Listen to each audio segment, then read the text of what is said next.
Po nocy spędzonej w autobusie docieramy do Wiednia. Przez okno miasto prezentuje się całkiem nieźle. Jesteśmy w Wiedniu na dworcu Flixbusa. Dworzec jest fatalny. Nawet nie ma za bardzo gdzie się podziać. Wysadzili nas na ulicy. Także teraz kierujemy się do centrum Wiednia. Bilety na metro kupuje się w automatach. Koszt jednego przejazdu to jest 2,40.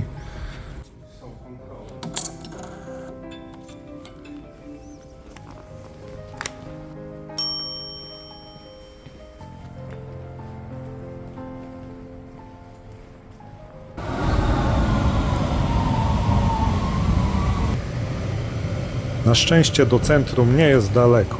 Metrem to jakieś 10 minut jazdy. Dojechaliśmy do Stefanplatz. Wyjeżdżamy z metra. Jesteśmy już w centrum miasta. Tutaj jest ta słynna katedra.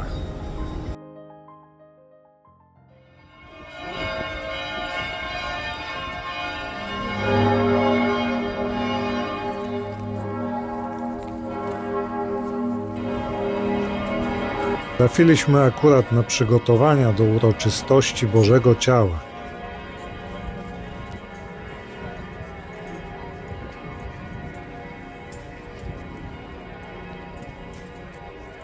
Jesteśmy właśnie przy katedrze świętego Szczepana. Jest to katedra gotycka z XIV wieku. Jest to serce Wiednia i miało tu miejsce wiele ważnych wydarzeń, a jednym z takich istotniejszych i bardziej znanych jest to, że miał tu miejsce ślub Mozarta, który był Wiedeńczykiem.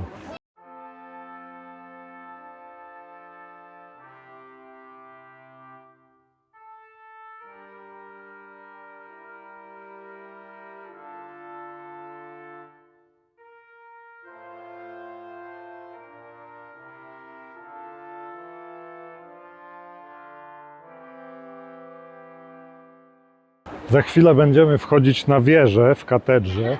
Jak widzicie, bilety to koszt biletu to 6,50 €, a jeśli by się chciało taki bilet all inclusive, w który wchodzą m.in. wejście do katakumb, to koszt 25 €. Miejcie na uwadze, że płatność jest tu tylko gotówką i nie można płacić kartą. Mamy już bilet, wchodzimy na górę.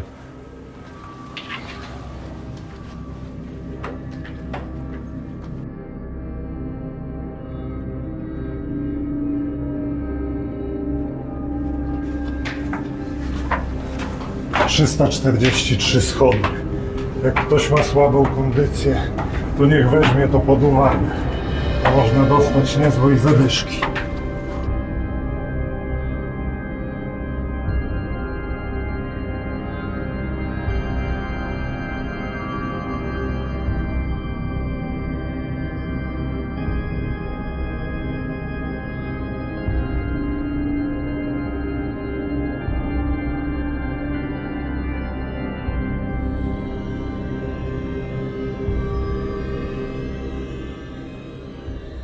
Wdrapaliśmy się na południową wieżę katedry. Kiedyś byłem na północnej i wydaje mi się, że chociaż północna jest trochę niższa, to dużo większa panorama jest, także no najlepiej oczywiście wdrapać się na obydwie, ale jeżeli ktoś ma czas, to chyba bym polecał jednak tą północną. Tu zaraz zobaczymy orła, który został stworzony z około 230 000 płytek kolorowych. Jest symbolem Austrii i Wiednia.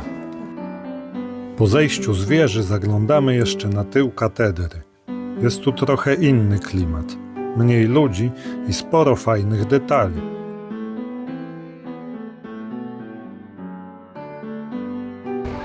Tutaj widać wirtualną wizytę w katedrze. Nawet się ludziom nie chce wejść do środka, tylko stoją na zewnątrz w goglach i oglądają.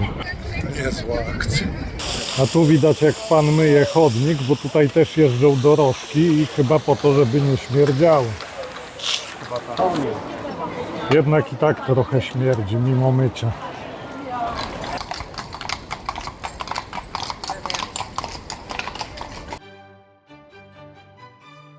Teraz idziemy zobaczyć dom Mozarta.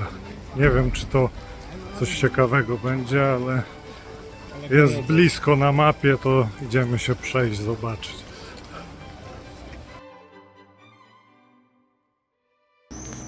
No, idziemy w dobrą stronę do domu Mozarta, bo tutaj już Mozart nas wita.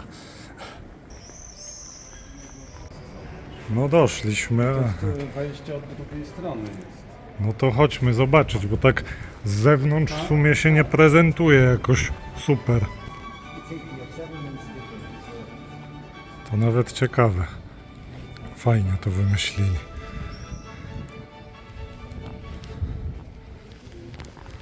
Wejdziemy zobaczyć, ile kosztuje, ale raczej dziś nie wejdziemy, bo jest za mało czasu.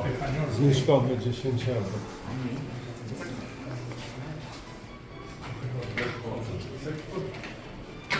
No dobra. To nie wchodzimy. Może w innym życiu. Niestety mamy mało czasu, bo jeszcze dziś wylatujemy w dalszą podróż.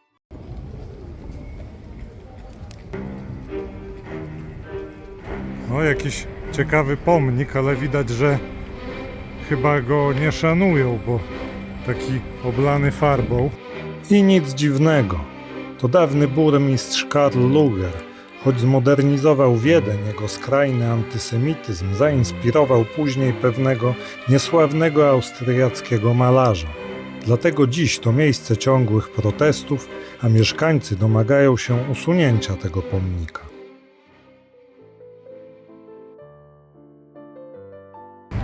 Wchodzimy do parku. Szturm to burza. Stadtpark, czyli no Miejski. tyle zrozumiałem, że park miejski, czyli coś tam po niemiecku rozumiem jednak. Park jak park, ale można się przespacerować.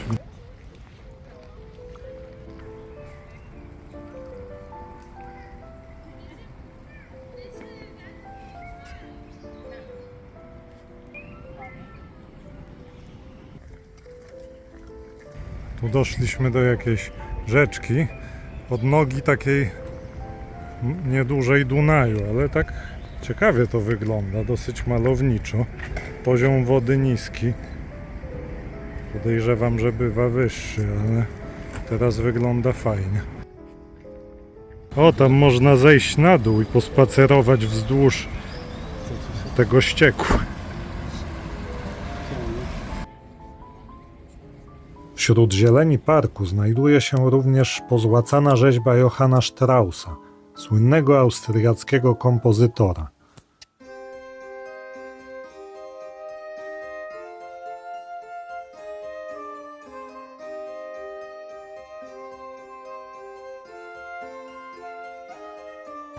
Stoimy przy Muzeum Historii Naturalnej, które znajduje się na placu Marii Teresy. Dokładnie naprzeciwko znajduje się bliźniaczy budynek Muzeum Historii Sztuki.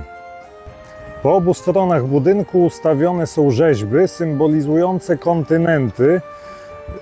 Akurat w tym przypadku przedstawiona jest Europa, która raczej kojarzy nam się z czymś innym niż Statua Wolności. Statua Wolności kojarzy nam się raczej ze Stanami Zjednoczonymi. W rzeczywistości pomnik ten przedstawia rzymską boginię wolności Libertas.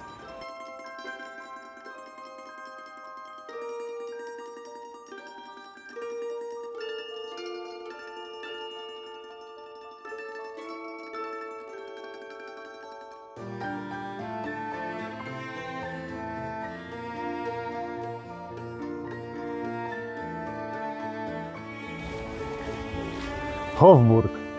Jest to dawna rezydencja Habsburgów, jednego z najpotężniejszych rodów Europy, który przez stulecia kształtował historię kontynentu.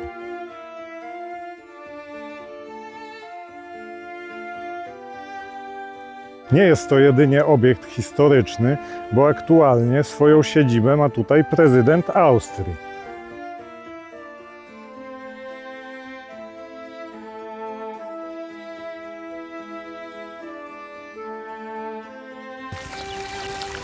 A tu przy pałacowej fontannie kaczucha z małymi.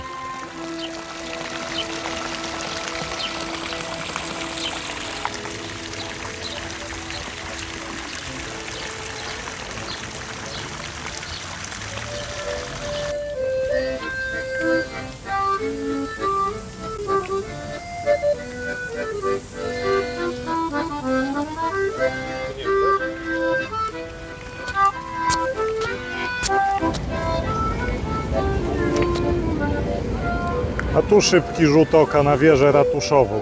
Nie mamy za dużo czasu, więc tylko z daleka.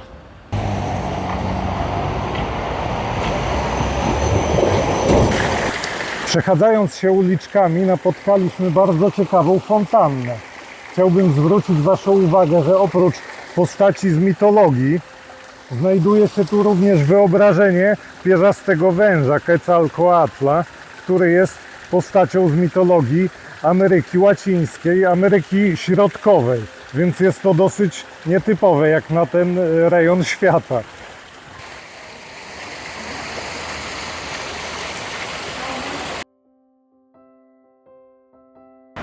Fontanna ta jest częścią budynku należącego do kompleksu Hofburg. I tu widzimy wejście do hiszpańskiej szkoły jazdy.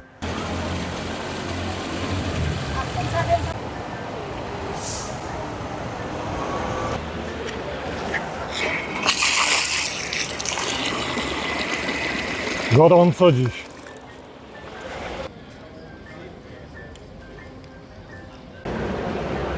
A tak wygląda to od środka. Prawie w kupę konia wdepnąłem.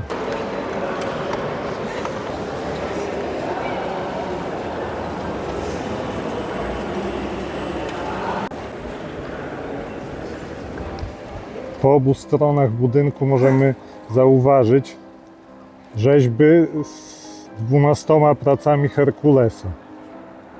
To tutaj można zobaczyć pokazy ujeżdżania białych koni lipicańskich. Ta tradycja trwa tu nieprzerwanie od ponad 400 lat. Po przeciwnej stronie budynku jest kolejna fajna fontanna, również z postaciami z mitologii. Żebyście sobie nie myśleli, ten gość tutaj to nie jest Aquaman, tylko prawdopodobnie Poseidon.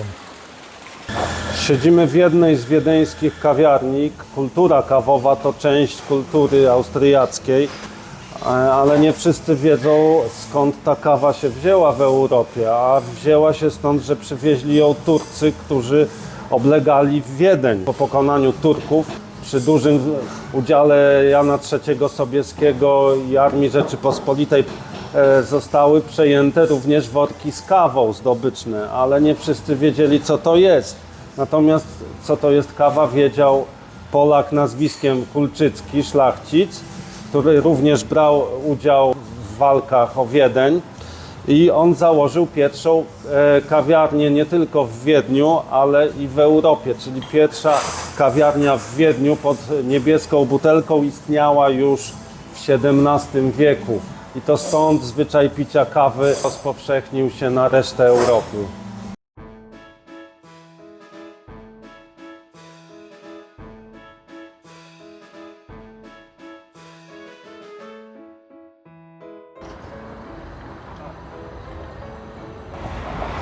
Tu mamy Dunaj. Jest to druga co do wielkości rzeka Europy. Akurat w tym miejscu widok na nią nie jest zbyt spektakularny, ale nie jest zły.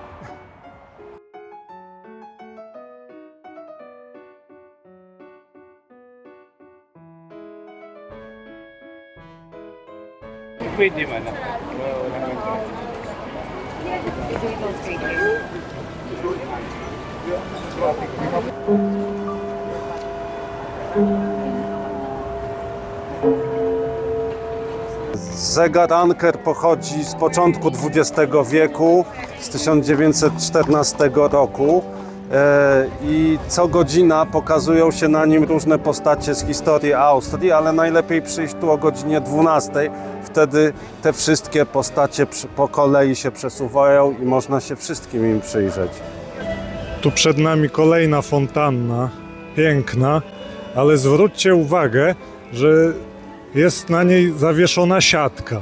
Na wielu zabytkach tutaj widziałem takie rozwieszone siatki i podejrzewam, że to jest zrobione po to, żeby ptaki po prostu nie narobiły na zabytki.